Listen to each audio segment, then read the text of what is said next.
एक सवाल एक जवाब के इस प्रोग्राम में आपका स्वागत है। आज हमारे साथ मुल्क की बहुत मशहूर शख्सियत जनाब एस.वाई. कुरैशी साहब हैं। एस.वाई. कुरैशी साहब के परिचय की ज़रूरत नहीं है। आप इधर कुछ दिनों से चोटियों में रहे और उसकी वजह ये कि आप और आपके दोस्तों की एक टीम मोहन भागवत जी से मुलाकात की, जो आरएसएस के फिर वक्त चीफ हैं। उनसे मुलाकात के बाद कुरैशी साहब और उनके दोस्तों पर काफ़ी टिप्पणियां, क्रिटिसिज्म भी हुआ और एक सेक्शन ऑफ द सोसाइटी ने इसे अप्रिशिएट भी किया। उन्होंने जो काम किया, उन्होंने जो इक़दाम किया, उसका अप्रिसिएशन भी है और क्रिटिसिज्म भी है। तो कुरैशी साहब से पहले हम ये पूछेंगे कि इनकी टीम पर भागवत जी से मुलाकात को लेकर जो क्रिटिसिज्म हो रही है, उसका ये किस तरह खुलासा करते हैं और उस क्रिटिसिज्म की क्या हकीकत है। जी, आपने ठीक फरमाया कि कुछ अप्रिसिएशन हुआ और कुछ क्रिटिसिज्म हुआ। मैं एक तो ये क्लैरिफाई करना चाहूँगा कि अप्रिसिएशन तो बहुत ज़्यादा हुआ, 80%, 85% अप्रिसिएशन होगा, 10-15% क्रिटिसिज्म हुआ और एक पर्टिकुलर एक इंटेलेक्चुअल क्लास। क्रिटिसिज्म जो था उसी की हम बात करेंगे। अप्रिसिएशन तो बेसिकली ये थी कि देखिए, डायलॉग तो सबसे अच्छी चीज़ है, दुश्मन से भी डायलॉग होता है। पिछले दिनों एक मैं इंटरव्यू सुन रहा था, एक कर्नल साहब का, तो उन्होंने कहा कि दौरान जंग भी दुश्मन के साथ भी हॉटलाइन और कम्युनिकेशन चैनल ओपन रहती हैं हमेशा, हर दुनिया भर में। तो कम्युनिकेशन तो बड़ी अच्छी चीज़ है और ये सब ने कहा। जिन लोगों ने क्रिटिसाइज किया, 2-3 बातें, किसी का अलग, किसी का दूसरा, किसी का तीसरा, किसी के तीनों के। एक तो ये था कि जी इनसे बात करने का कोई फायदा नहीं, आरएसएस जो फलसफा है वो तो 95 साल का, 97 साल का, वो बदलने वाला नहीं है और आप 4-5 लोग जाके मिल लेंगे और वो बदल जाएंगे। हो सकता है शायद यही जो बात ठीक हो, लेकिन इसका ऑल्टरनेटिव भी तो कुछ नहीं। ऑल्टरनेटिव कि हम घर में बैठे रहें, दुखी तो सब हैं, इनसिक्योरिटी का माहौल है जिस वजह से हम भी गए थे, और अपने छाती पीटते रहें और यही कर सकते हैं। या ये कि हम लाठी बंदूक लेके क्या सड़क पर उतर आए, 5 मिनट में भून दिए जाएंगे, तो वो ऑल्टरनेटिव भी बेकार है। तो ऐसी सूरत में बात करने में कुछ हो सकता है, कुछ फायदा ना हो, लेकिन कोई नुकसान भी तो नहीं है ना। और अगर 50-50 भी इम्कान है कि शायद कुछ फायदा हो जाए, तो ये चांस लेने की तो अच्छे रहता है। तो इसलिए पहला क्रिटिसिज्म की कोई फायदा नहीं होगा। तो और इसमें मैं और तफसील में आऊँगा कि हम समझते हैं कि थोड़ा बहुत कुछ फायदा हुआ था, वो क्या था बताओ। दूसरा ये था कि साहब ये कम्युनिटी को ये लोग रिप्रेजेंट करने वाले कौन हो गए। हमने बार बार वजाहत की कि हम कम्युनिटी के बिहाफ पर नहीं गए। हम तो 5 दोस्त थे, किसी और वजह से हम मिलते थे और डिफरेंट बैकग्राउंड से आते हैं। हम लोग भी कम्युनिटी की तरह फिक्रमंद हैं, तो हम अपना फिक्र जाहिर करने के लिए उनके पास गए। कम्युनिटी को हम रिप्रेजेंट नहीं कर रहे थे, लेकिन जो ये कहते हैं कि साहब आप कम्युनिटी के नुमाइंदे नहीं हैं, वो हमको कम्युनिटी का नुमाइंदा होने का सर्टिफिकेट अपना दिखा दें। कम्युनिटी का नुमाइंदा तो कोई कम्युनिटी किसी को नहीं मानती। और छोटा ग्रुप हो सकता है, बड़ा ग्रुप हो सकता है, लेकिन कम्युनिटी किसी को माने कि ये हमारा नुमाइंदा है तो वो दिखा दें, तो क्रिटिसिज्म करना तो आसान है। और हमने तो बार बार यही कहा कि हम इंडिविजुअल थे, सेकेंडली हम भी तो कम्युनिटी हैं, क्या हम कौम नहीं है। तो अगर जो फिक्र आपकी अगर वही हमारी भी है और हम जाके बोलते हैं, चाहे हम अपने पास के भी आप बोले या हम बाकी लोगों के, वो तो तफसील की बात है। लेकिन हमने जो बात क्या कही थी, हमने बात ये कही थी कि मुस्लिम कम्युनिटी बड़ी इनसिक्योर फील कर रही है। बताइए तो ये कौम के खिलाफ कोई बात हो गई, कोई इसमें ऐसी चीज जिस पर हमको एक आपत्ति या ऑब्जेक्शन हो कि जी आपने क्या बात कह दी, हमें तो कोई फिक्र नहीं है। नहीं कहा कि कौम को इनसिक्योरिटी से बहुत इस वक्त तशवीश है और हम जानना ही चाहते हैं कि साहब आप चाहते क्या हैं, हमें बताएं तो जरा हमें बताएं, क्योंकि ये इस तरह चलता रहे ये अच्छी चीज नहीं है, इसका हमें तो एक हलदार समाधान निकालना होगा। उन्होंने माना कि हाँ हम भी ये जगह समझते हैं कि ये गलत है जो सिक्योरिटी के हालात, और इनको सुधारना चाहिए। और बेसिकली तो ये दो इतराज़। अच्छा कुरैशी साहब, बाज लोग ये कह रहे हैं कि आप और आपके दोस्तों ने मुलाकात की, आपने सुर्खियां बटोर ली, शायद मामला खत्म हो गया। अब आप मजीद उत्साहित हैं, आपके सामने कोई रोड मैप है या ये एक वन पॉइंट एजेंडा था और इतना आपने कर लिया काफी है, या आगे भी आप प्रोग्राम रखते हैं? जी जी, नो, आपने दोनों बहुत अच्छे सवाल किए कि एक तो सुर्खियां बटोर लिए, ये बहुत ही एक आपत्तिजनक और ऑब्जेक्शनेबल वो है कि हम सुर्खियां बटोरने के लिए बिल्कुल नहीं गए थे। अगर वो मकसद होता तो 30 दिन तक हम खामोश में रहते। हम आते, बाहर निकल के प्रेस कॉन्फ्रेंस देते, कैमरा होते, हम सब के लिए 150 कैमरा आ सकते हैं, हम सबका एक पब्लिक लाइफ में एक मुकाम है, और हम कहते कि जी प्रेस कॉन्फ्रेंस करनी है, आधा लाइन लग जाती। लेकिन हम इस इरादे से गए थे कि एक तो हमारी ये मीटिंग सीक्रेट मीटिंग नहीं है। बहुत से लोग वहां सीक्रेटली जा जाके मिलते हैं और अपने पर्सनल काम कराने के लिए चले जाते हैं, कि हमारी मीटिंग एक सीक्रेट नहीं थी, क्योंकि हम अपने यार दोस्तों से सबसे बातें करके, उनका ये एक दिन में नहीं हो गई थी, कई दिन के मशवरे के बाद कि जब मिलेंगे, मीटिंग हम सीक्रेट नहीं करेंगे। जो कभी लोग सीक्रेट गए हैं तो उसका बुरा असर ही हुआ था, लेकिन हम ढंढोरा भी नहीं पीटेंगे, क्योंकि ढंढोरा पीटने से और मीडिया में जाने से मीडिया इसका कुछ का कुछ बना देता है, वो डिस्टॉर्ट करता है और वो मिस्चिफ उसमें जरूर लाने की टेंडेंसी होती है, इसलिए मीडिया से हम दूर रहेंगे। लेकिन चूंकि ये मीटिंग सीक्रेट नहीं है, और अगर कोई मीडिया हमारे पास, उसको भिनक लग जाए, हमारे पास आता भी है, तो हम मेज के नीचे नहीं छुप जाएंगे, क्योंकि हमें छुपाने की तो कोई चीज नहीं है। हम खुद नहीं जाएंगे, अगर किसी ने आके हमसे पूछ लिया तो हम उसको साफ साफ बताएंगे। इसलिए जब वो किसी को 30 दिन के बाद ये इसकी भिनक लगी और वो आना शुरू, फिर उसके बाद तो लाइन लग गई, जैसे कि हमको डर था कि वो आप बताओ, और किसी ने कुछ इंटरप्रिटेशन, किसी ने कुछ, हमने हम 5 लोगों ने, मैं 5 के नाम भी मैं बता दूं, नजीब जंग जो LG होते थे दिल्ली के, general Jamiruddin Shah lieutenant general होते थे, वाइस चीफ ऑफ आर्मी थे, अलीगढ़ यूनिवर्सिटी के वाइस चांसलर थे, शाहिद सिद्दीकी जर्नलिस्ट हैं और पॉलिटिशियन भी हैं, और सईद शरबानी की जिनकी होटल इंडस्ट्री से ताल्लुक है, तो बिल्कुल अलग अलग बैकग्राउंड के लोग। तो हम लोग जब उनको मिलने गए तो ये था कि हम अपनी बात रखे, समझेंगे कि भाई इसका समाधान क्या है, आगे इस तरह कैसे चलता रहेगा। तो इस वजह से मिले तो, और हमें कोई पब्लिसिटी बटोरने का कोई शौक नहीं था। और उसके बाद जब दादा, आपको जानकर आप हैरान होंगे कि एक इंटरव्यू अगर मैंने दिया है ना, तो कम से कम 25 लोगों को नाराज किया है कि नहीं दूंगा, और हम सब ने, और फिर हमने ये फैसला किया कि भाई बहुतों का इंटरव्यू हर चैनल पे हम वही बात है, वही बात तो वही है जो हमने कहेंगे। इसके वजह से हमने ये फैसला किया कि लोग जानना तो चाहते हैं कि बात क्या हुई, क्यों गए थे, एतराज़ात क्या है। तो मैंने एक आर्टिकल अपने 5 के मशवरे थे कि मैंने एक आर्टिकल लिखा इंडियन एक्सप्रेस, और वो भी उनकी रिक्वेस्ट पे, फॉर द रिकॉर्ड एक्सप्रेस की रिक्वेस्ट पे। अब मैंने ये नहीं था कि जी मैं लिख दिया, उन्होंने कहा जी हमारे लिए लिख दो, तो हमने कहा कि ठीक है हम आपके लिए लिख देते हैं, और that will be for the record for everybody.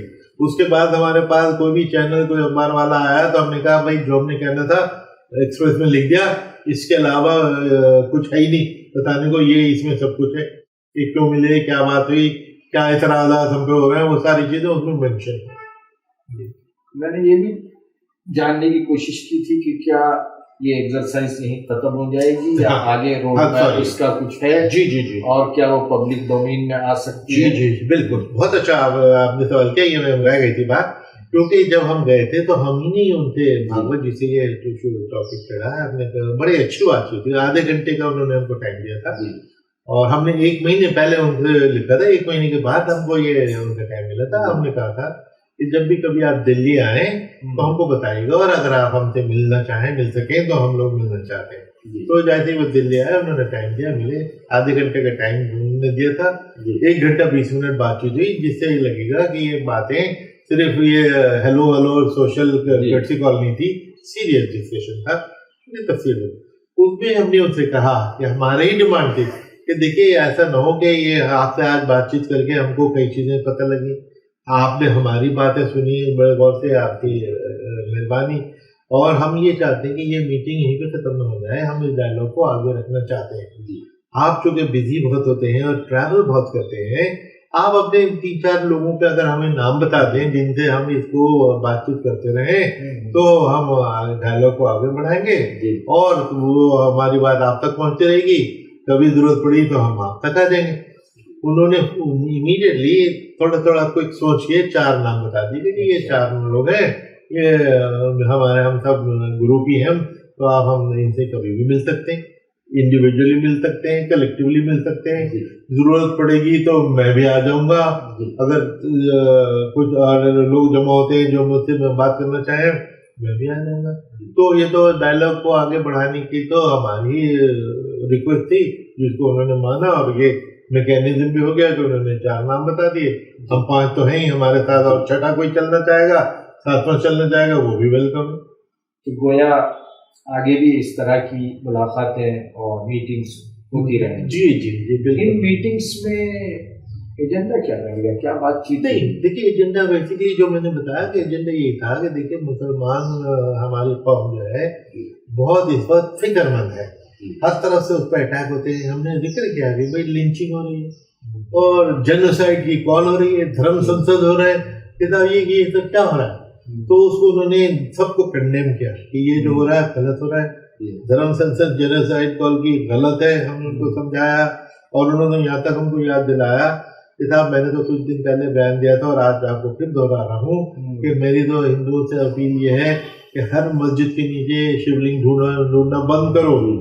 तो और उस पर उन्होंने भी कहा कि इस पे मेरे ही लोग मुझ पे अटैक करते हैं कि जब आप ये क्यों बातें कर रहा हो, और फैक्ट भी ये है कि उन पे भी बड़ा अटैक आया। बाद में फीडबैक मिला, जैसे हम पे क्रिटिसिज्म आया क्यों मिले थे, उनको भी आया कि तुम क्यों मिले थे, इन लोगों से मिलने का क्या फायदा, ये हैं कौन लोग, ये हम क्या बेचते हैं, हम तो इंडिविजुअल रिटायर्ड लोग हैं, हमसे मिलके उनको क्या फायदा।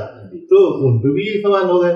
तो और जो उन्होंने एंटिसिपेट किए थे कि भाई ये मुझसे भी सवाल होगा, लेकिन मुझे चलो वो मैं जवाब देता रहूंगा, और आप भी अपने तौर पे कि हमारे उनको सेंसिटिविटीज को समझिए। फिर उन्होंने सेंसिटिविटी क्या बताई, बड़ी सिंपल सी थी। उन्होंने कहा कि साहब ये जो काउ स्लॉटर के बारे में हिंदू बहुत सेंसिटिव है। क्या ये हमको मालूम नहीं? मालूम है, लेकिन ये भी फैक्ट है कि वक्तन फवक्तन कोई ना कोई ट्रक पकड़ा जाता है जो काउ स्मगलिंग के लिए या उसके स्लॉटर के लिए। तो फिर उसका हमने जवाब दिया कि साहब काउ स्लॉटर तो तकरीबन सारे ही हिंदुस्तान में बैन हो गया है।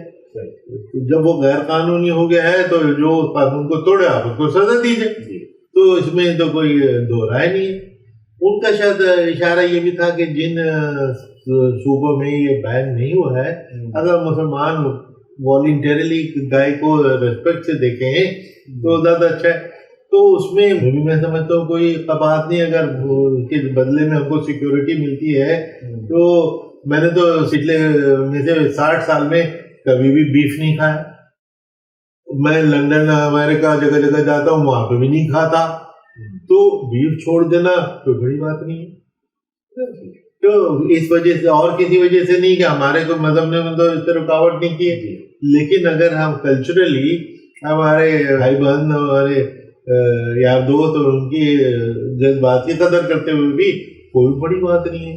लेकिन ये मेरी राय हो सकती है, आप मुझसे डिसएग्री करते हैं, मैं तो अभी जरूर खाऊंगा तो आप खाइए, ठीक है। लेकिन ये तो एक टेक्निकली उन्होंने अपनी सेंसिटिविटी बताई, जो ऐसी शर्त नहीं जो नाकाबिल कबूल हो।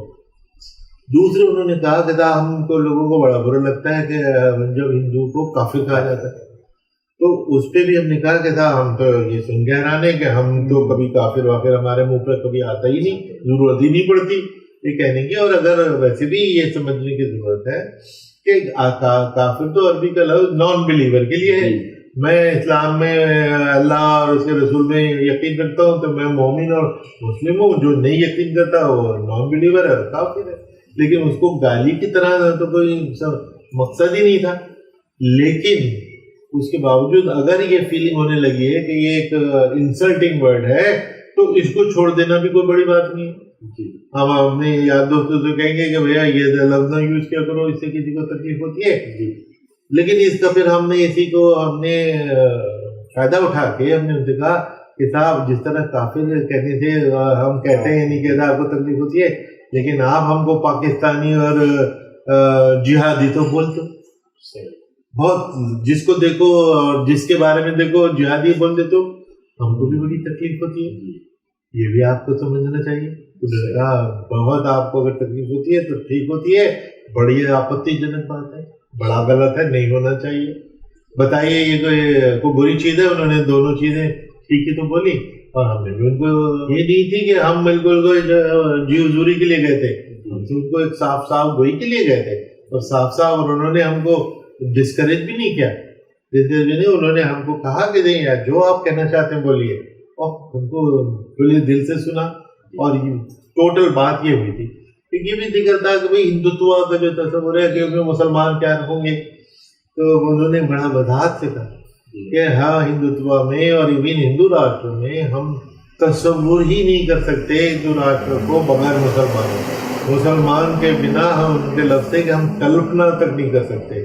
तो मुसलमान तो इसका हिस्सा होंगे। और 2-3 बार उन्होंने कहा कि जब तक हिंदू मुसलमानों में एकता नहीं होगी तो देश तरक्की नहीं कर सकता। उस एकता ही की बात की, क्या बुरी बात की? ठीक ही तो की, हम भी यही कहने थे, उन्होंने भी यही कहा, है ना। तो इसलिए मैं समझता हूँ बहुत ही पॉजिटिव सारी टोन में गुफ्तगू हुई। मैंने बल्कि इस मौके का इस्तेमाल करते हुए अपने साथियों से मैंने किताब पिछले दिनों लिखी थी, population myth, Islam, family planning and politics in India, जिसमें उनका मकसद ये था कि अक्सर हिंदुओं में ये प्रोपेगेंडा और आरएसएस का ही फैलावा होता है, और बहुत सारी इनकी जो तंजीमें उनका कि मुसलमान जानबूझ के तेजी से इतनी आबादी बढ़ा रहे हैं कि वो मेजॉरिटी बन जाएंगे और राज करेंगे, राज करना चाहते हैं, और 4 बीवियां भी इसीलिए करते हैं। और तकरीबन इम्प्रेशन ये कि हर मुसलमान की 4 बीवियां होती हैं, हम 5 हमारे 25, हम 4 हमारे 40, ये स्लोगन हमने हजारों बार सुने, बड़े बड़े नेताओं से सुने। तो मैंने अपने साथियों से कहा कि भाई आप इजाजत दें तो मैं ये किताब उनको पेश करूं, और मुझे साथियों से पूछना भी जरूरी था, उनको ये लगे कि ये अपनी किताब की पब्लिसिटी करा रहा है। तो अगर वो कहते कि नहीं दो तो मैं ना देता, मैंने नहीं, बिल्कुल दीजिए, लेकिन उसको देने के उसमें मुझे उनसे ये 4 बातें इंपॉर्टेंट कहने को मुझे मौका मिला। मैंने कहा कि एक तो ये फैक्ट है कि मुसलमानों के जो आबादी की ग्रोथ रेट है वो सबसे ज्यादा है, लेकिन ये भी जानना चाहिए, जो नहीं बड़े लोग जानते, कि उसके बाद नंबर 2 पे कौन है? हिंदू है, उनको भी बहुत ज्यादा है। 50% हिंदू फैमिली प्लानिंग नहीं करते, और 52-53% मुसलमान नहीं करते, लेकिन मुसलमान बहुत तेजी से फैमिली प्लानिंग अडॉप्ट कर रहे हैं। और जो मैंने बताया कि जो 30 साल पहले एक बच्चे का फर्क था हिंदू और मुसलमानों के घरों में, एक्चुअली 1.1, अब वो घट के 0.3 पे आ गया, क्योंकि मुसलमान ज्यादा तेजी से फैमिली प्लानिंग अडॉप्ट कर रहे हैं हिंदुओं के मुकाबले में। ये फैक्ट उनको मालूम था या नहीं मालूम था, लेकिन हमने बता दिया, सुना उन्होंने बहुत गौर से। फिर हमने कहा कि साहब दूसरे ये कि पॉलीगेमी जो होती है कि जो हम 5 हमारे 25, ये हिंदुस्तान में पॉलीगेमी मुमकिन ही नहीं। थोड़ी बहुत सब में है, वो सभी कम्युनिटी में, बल्कि भारत सरकार की ही एक स्टडी थी जिसमें 1975 में, जिसमें देखा कि सभी कौमों में पॉलीगेमी थी और सबसे कम मुसलमानों में थी, लेकिन मुसलमान पे पॉलीगेमी का इल्जाम लगता है, और उधर मुसलमान भी पॉलीगेमी के लिए हक के लिए लड़ने मरने को तैयार भी हो जाता है। अरे भाई, अगर मैं करता ही नहीं हूँ पॉलीगेमी तो उसको तो बैन करने की डिमांड मैं करूँ, बैन करो, औरों को ज्यादा असर पड़ेगा मुझसे भी ज्यादा, क्योंकि मैं तो करता ही नहीं हूँ। और फिर मैंने कहा कि हिंदुस्तान में पॉलीगेमी संभव ही नहीं है। कहने लगे कैसे? मैंने कहा कि देखिए, जेंडर रेशियो का एक कॉन्सेप्ट होता है कि मर्द और औरत कितने हैं, 1000 मर्दों के मुकाबले में कितनी औरतें हैं, उनको जेंडर रेशियो कहते हैं। जेंडर रेशियो हिंदुस्तान की करंट 2011 के सेंसस में 940 औरतें हैं, और जो पिछले 100 साल में इससे ज्यादा कभी भी नहीं हुई, कभी 920, 925 होती थी। यानी चलिए, ये लेटेस्ट फिगर से ही चलिए, यानी 60 लोगों को तो पहली बीवी भी नहीं मिलेगी। जब 60 लोगों को, 1000 में से 60, तो जब उनको पहली नहीं मिलेगी तो मुझको दूसरी तीसरी चौथी कहाँ से मिलेगी? है ही नहीं। सही। ये सुन के वो बड़े हंसे। अच्छा। और वो हंसने पे लोगों से, मेरी इस बात पे लोग हंसते मजाक उड़ाते हैं, हंस दिए तो आप खुश हो गए। उस हंसने का मतलब है कि उन्होंने ये नहीं कि इसका आंसर सुन के उससे उड़ाया, उन्होंने उसको उन्होंने रजिस्टर किया, एक्सेप्ट किया कि नहीं किया, लेकिन रजिस्टर तो किया, रजिस्टर तो किया। इसलिए जो मैं समझता हूँ जो ये नुक्ताचीनी करने वाले ये इनका काम ही है, कुछ भी कर लो ये नुक्ताचीनी करते हैं, लेकिन हम उनको ब्लेम नहीं करेंगे। उनको अपनी चिंता है, उनको कंसर्न है, तो उन सब का जवाब उनको मिलना चाहिए। कुरैशी साहब, आम मुसलमानों का ये कहना है कि मुसलमानों की शिकायत तो हुकूमत से है, मुसलमानों की शिकायत विजिलेंटे ग्रुप से है, मुसलमानों को खतरा और बार बार जो अटैक किया जाता है वो फ्रिंज एलिमेंट की तरफ से किया जाता है, तो फिर आरएसएस से क्यों गुफ्तगू? देखिए, RSS is a parent organisation, और जिनको फ्रिंज एलिमेंट कहते हैं या बहुत सारी संस्थाएं हैं, विश्व हिंदू परिषद है वगैरह वगैरह, ये आरएसएस के छत्र छाया में तो हम समझते हैं काम ही करते हैं। और अगर आरएसएस अगर ये कहे ये बंद करो तो उसकी हम समझते हैं वो सब बंद कर देंगे। तो इसीलिए हमारी उनको अपील ये थी कि जो फ्रिंज एलिमेंट्स हैं कम से कम वो आपकी सुनेंगे, इसलिए अगर आप उनको ये अपील करें, ये डायरेक्शन करें कि भाई ये सब गैर जिम्मेदारी की हरकतें बंद करो, तो उसका बड़ा असर होगा। बल्कि हमने बड़े स्पेसिफिकली उनसे कहा था कि साहब आप बहुत बड़े नेता हैं, आपकी आवाज है, उसमें दम है, उसमें बल है, और उसको इन्फ्लुएंस है, करोड़ों लोग उससे प्रभावित होते हैं। इसलिए अगर आप ये उनको अपील करें कि ऐसा न करो, जिसके जवाब में उन्होंने कहा कि देखो मैंने जो ये कहा कि हर मस्जिद के नीचे शिवलिंग न ढूंढो, तो उन्होंने उसी कॉन्टेक्स्ट में कहा कि मैंने अपील की, तो इसलिए उनकी अपील का बड़ा अच्छा असर होता है, होगा, ये हम समझते हैं। तो और वो भी जो है वो करते भी रहे हैं, बीच में करते रहे हैं। लेकिन उन्होंने एक बात कही कि यार भाई हम लोग, अब मैं करता भी हूँ तो आप लोग कभी कभी सपोर्ट भी नहीं करते, मेरे क्रिटिक्स मुझको बुरा भला कहने लग जाते हैं, और आप प्राइवेटली उसकी अप्रिशिएट करते तो पब्लिकली तो आप उसका प्रशंसा भी नहीं करते। हमने कहा ये हमारी कोताही है, वाकई जब आप अच्छी बात करें, अगर हम आपकी नेगेटिव बात पे क्रिटिसिज्म करते हैं आपका, तो हम अच्छी बात की तारीफ भी हमें करनी चाहिए। तो ये बात भी उनकी बड़े जी सर, ऐसा है कि आपने गुफ्तगू की 5 लोग गए मोहन मार्केट कीजिए, और फिर उन्होंने कहा कि 5 उनके तरफ से होंगे और आपके पास हो जाएंगे, या उससे उसमें और कुछ ऐड हो जाएंगे और गुफ्तगू चलती है। आप क्या समझते हैं? लंबा तजुर्बा आप रखते हैं, कई ममालिक का दौरा किया है, समाज को करीब से देखा है, और इलेक्शन कमीशन की हैसियत से आपने बहुत सारा तजुर्बा हासिल किया और समाज को बहुत करीब से देखा। तो क्या ये सिर्फ ऊंचे लेवल पर गुफ्तगू होने से मसला हल होगा, या इसको निचली सतह तक जाना चाहिए? और जाना चाहिए तो आपके जहन में कोई प्लान है? नहीं, देखिए तो ये ऐसा नहीं था कि हम 5 तो वो 5, ऐसा नहीं था। अच्छा, हमने उनको कहा कि था आपके जो कुछ ऐसे साथी जिनसे हम आगे संपर्क रख सके वो बताइए, तो उन्होंने 4 नाम बताए थे। ऐसा नहीं कि 5 to 5 और 6 है तो 6, ऐसा नहीं कि हमारी, देखिए हमारी हैसियत ही क्या, हम प्राइवेट इंडिविजुअल हैं, हम किसी, आप तो किसी एक संस्था के हैं, बहुत बड़ी बड़ी संस्थाएं मुसलमानों की भी हैं, हम तो किसी को रिप्रेजेंट नहीं करते, इसलिए वो तो एक इनफॉर्मल होता है कि भाई कुछ कौन लोग हैं जिनसे हम आगे राब्ता रखें, जिनके जरिए हमारी आवाज आरएसएस चीफ तक पहुंचती रहे। तो उन्होंने, मेरा सवाल ये है कि क्या इस तरह के डिस्कशन डायलॉग्स वेरियस लेवल पर, मुख्तलिफ लेवल्स पर नहीं होने चाहिए? आपके तजुर्बे के बाद बिल्कुल होने चाहिए, लेकिन वो उसको शुरू कौन करेगा? अब जैसे हम 5 लोग पूरे हिंदुस्तान के करोड़ों से थोड़ी बात कर सकते हैं, तो अब जो इनकी अपील जाएगी तो बहुत सारे लोग लेकिन आप इस आइडिया को फ्लोट तो कर सकते हैं। नहीं, बिल्कुल कर सकते हैं, बल्कि हम ये द फैक्ट के इस पे इतनी डिबेट हो गई, इतनी टीवी चैनल्स आ गए, इतने अखबारों में आ गया, इतनी गालियां पड़ गई, तारीफें आ गई, सब कुछ आ गई, तो डिबेट तो शुरू हो गई, ठीक है ना। तो उस लिहाज से ये इसका डिबेट होना सबसे अच्छी चीज होती है कि अच्छी बुरी जो जब तक डिबेट न हो एक दूसरे को पॉइंट ऑफ व्यू समझ में नहीं आता, डिबेट से ही कोई हल निकल के आता है। तो वो डिबेट, हम छोटा से हम लोग हैं, थोड़े से शुरू हो गए, उसमें और बड़े बड़े लोग, आलिम लोग इसमें आए, बहुत अच्छी बात। बल्कि यही फैसला भी हमने भी किया था कि भाई हम लोग भी अपनी बात सिर्फ 5 में महदूद न रखे, हम अपनी और यार दोस्तों तक लेके जाएं और लोगों। क्या अब आप मुख्तलिफ जो मुस्लिम ऑर्गेनाइजेशन है, मिली जमातें हैं, दीनी जमातें हैं, उनसे आप मुलाकातें कर रहे हैं और वहाँ इस इन मुलाकातों के सिस्टम को स्ट्रक्चर्ड वे में नीचे तक ले जाने का भी प्लान? जी, ये देखो हमारे इस तरह के, चूंकि ये चीज पूरी कौम में ये तो एक क्यूरियोसिटी है कि भाई क्या बात हुई थी, है ना, तो इसलिए वो हमसे वो कौम सवाल कर सकती है और कर ही रही है। तो इसलिए कि हम जो मजहबी जमातें भी हैं, पॉलिटिकल भी हैं, वो भी उनसे फोन करके तो पूछते हैं। तो हम ये अपना पर्सपेक्टिव किसी को भी बताने के लिए कभी भी हम तैयार, और हम बता देंगे अपने तौर पे जो हमारे तुमसे बात कर अपील भी करना चाहेंगे।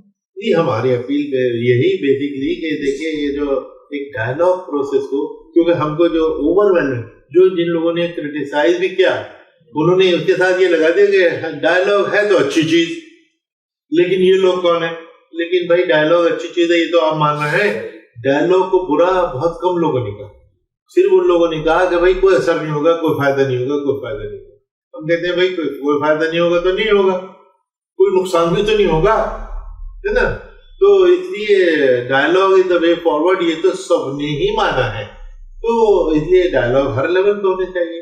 और एक आखिरी सवाल सर, कि अभी मुसलमानों की ये मेंटालिटी है, बहुत ज़्यादा फील करते हैं कि हम विक्टिमाइज्ड हो चुके हैं, तो वो जो भी कोशिश होती है उसका रिजल्ट फौरी चाहते हैं कि अच्छा आपने किया तो इसका जमीन पर क्या असर है। तो अब आपकी मुलाकात को आप कैसे एनालाइज करेंगे और आप कितने होपफुल? देखिए, हम होपफुल तो बहुत है, लेकिन वाकई ये एक्सपेक्टेशन थोड़ी गलत है कि हम, जैसे मैंने बताया, हम तो प्राइवेट इंडिविजुअल है, कोई ऑर्गेनाइजेशन के जो है, ये तो है नहीं कि दो मुल्कों के बीच में, दो सूबों के बीच में निगोशिएशन हो रही है और मेमोरेंडम साइन हो रहा है कि हम उनसे कुछ एफिडेविट लिखवा के लाते। बातचीत हुई और उन्होंने, मैंने आपको बातें बताई, उन्होंने जो बातें बताई उसमें तो कोई ऐसी आपत्तिजनक या ऑब्जेक्शनेबल बात नहीं थी। कोई मिलके ही चलेंगे, करेंगे, काफिर ना कहा करो, गाय का एहतराम करो, तो इसमें तो कोई ऐसी नई बात ही नहीं है। तो ये चीज हम हर लेवल पे समझनी चाहिए कि एक तो जो रेटरिक होता है ना, हम अपनी लैंग्वेज को थोड़ा सब लोग कंट्रोल में रखें, क्योंकि जो जैसे तलवार का घाव भर जाता है, जबान का घाव नहीं भरता।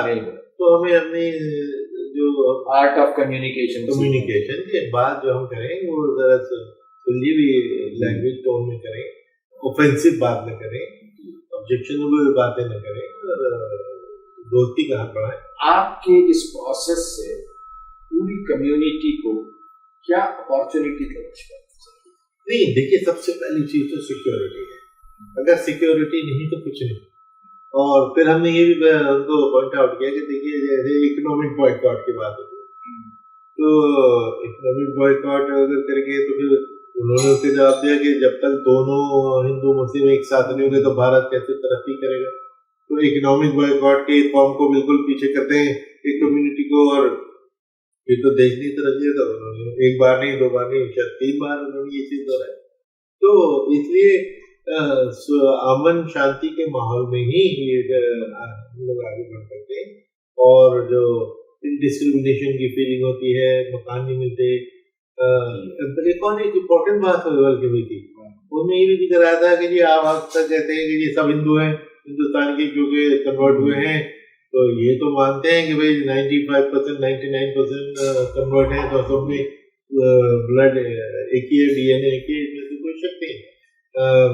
लेकिन उनको ये कहना कि हिंदू क्रिश्चियन, हिंदू सिख, हिंदू मुसलमान, तो उसको हमने फिर से कहा कि देखिए, आप उसको एक रीजनल और उसको उसमें एक हिंदू कुश एरिया और हिंद एक तरीका, हिंदी मुसलमान का एक कोई एतराज नहीं, हिंदी, लेकिन हिंदू मुसलमान, क्योंकि हिंदू तो एक मजहब है, मुसलमान एक अलग मजहब है, तो इसलिए वो कहना तो ठीक नहीं है। तो उसको फौरन नोट नहीं करना कि भारतीय मुसलमान, कोई एतराज नहीं, बहुत अच्छा टर्म है, भारतीय मुसलमान, इंडियन मुस्लिम, हिंदी मुस्लिम, उसमें कोई इशू नहीं है।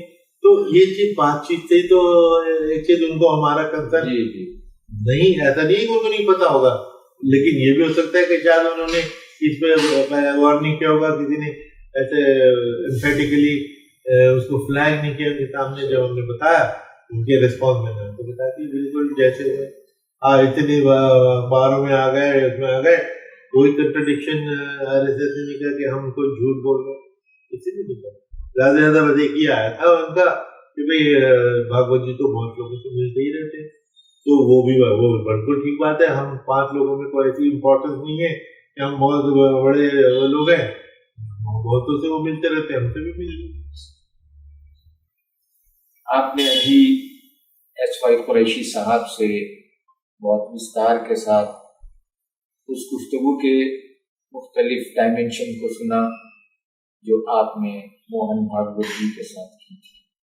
आपने ये भी बताया कि समाज में अगर आगे बढ़ना है और कॉन्फ्लिक्ट रिजोल्यूशन करना है, आपस में जो इख्तिलाफात हैं उसको कम करना है, तो उसके लिए मोस्ट इफेक्टिव और बेहतरीन रास्ता गुफ्तगू का है, बातचीत का।